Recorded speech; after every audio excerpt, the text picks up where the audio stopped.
Olá, já parou para pensar no que realmente acontece com os dados que geramos todos os dias? Nesta análise, vamos seguir a incrível jornada dos dados, desde aquele estado inicial bruto e caótico, até se transformarem numa fonte de insights superpoderosos que literalmente mudam o mundo. Pois é, cada clique que damos, cada pesquisa no Google, cada compra online, tudo isto gera dados. Vivemos, na verdade, numa autêntica inundação de informação digital. E o grande desafio é, como é que se dá sentido a isto tudo? Então, a pergunta de $1 milhão é: como é que este caos digital todo se transforma em conhecimento útil? É exatamente essa a questão que vamos desvendar agora. Ok, vamos a isso. O primeiro passo é, claro, domar o caos. E olhe, como em qualquer grande jornada, tudo começa com um mapa. Precisamos de um plano antes de mais nada.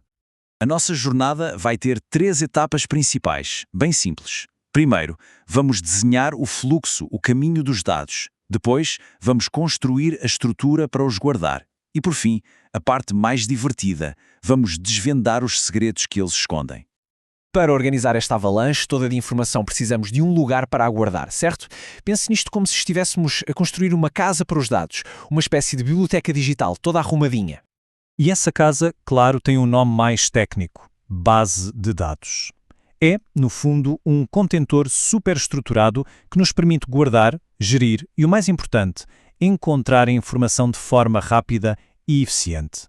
É a base de tudo. E tal como uma casa a sério, uma base de dados também tem uma fundação. A essa fundação, o ficheiro principal, damos o nome de .mdf. É o coração da base de dados.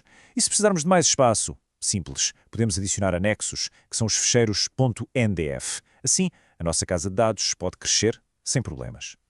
Certo, então já temos a nossa casa para os dados. Mas e agora? Como é que falamos com ela?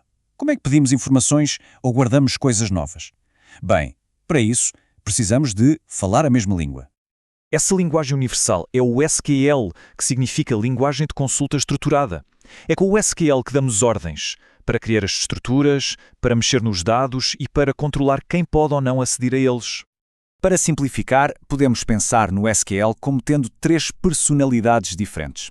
Temos o arquiteto, que é quem desenha e constrói a estrutura da casa. Depois temos o bibliotecário, que organiza e gera tudo o que está lá dentro. E, claro, não podia faltar o segurança, que fica na porta a controlar quem pode entrar. E aqui está um exemplo de como isto funciona na prática. O nosso arquiteto usa comandos como Create Table para construir as prateleiras. O bibliotecário usa o Insert para colocar os livros, ou seja, os dados, no sítio certo. E o segurança usa o comando Grant para dar a chave de acesso a quem tem permissão. Muito bem. Agora que os dados estão organizados e que já sabemos como falar com eles, chegamos à parte mais emocionante de todas: encontrar o tesouro. É aqui que começa a verdadeira caça ao ouro digital.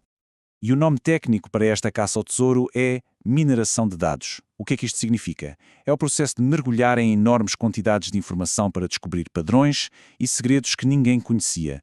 É basicamente encontrar a agulha no palheiro. E existem muitas técnicas para isto, mas vamos focar-nos em 2 que são fundamentais. A primeira é a classificação. Basicamente, ela põe rótulos nas coisas. Por exemplo, diz se uma transação com cartão de crédito é fraude ou não fraude.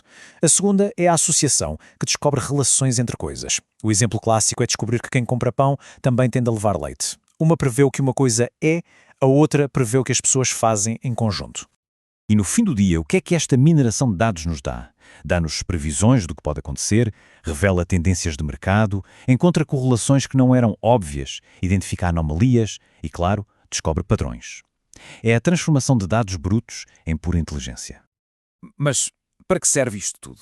É uma ótima pergunta, porque estes insights todos não valem absolutamente nada se ficarem guardados numa gaveta. O objetivo é usá-los para tomar decisões mais inteligentes. E o impacto no mundo real está por todo o lado. No retalho, ajuda a organizar os produtos nas prateleiras dos supermercados. No setor financeiro, ajuda a prever que clientes estão em risco de ir para a concorrência. No e-commerce, é o que alimenta aquelas secções de recomendado para si. É a inteligência dos dados, a trabalhar para nós, todos os dias. Então vamos só recapitular rapidamente esta jornada. Começamos por planear o processo. Depois construímos a nossa base de dados. Aprendemos a falar com ela usando o SQL. De seguida, mineramos os dados em busca de insights. E por fim, usamos esses insights para tomar uma decisão informada. Do caos à clareza. E há uma frase que resume isto tudo de forma perfeita. Padrões úteis permitem-nos fazer previsões não triviais sobre novos dados. O grande objetivo não é só olhar para o que já aconteceu, é usar o passado para prever o futuro. O que nos deixa com uma pergunta final para reflexão.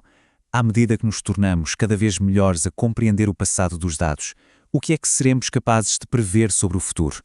Fica a questão no ar.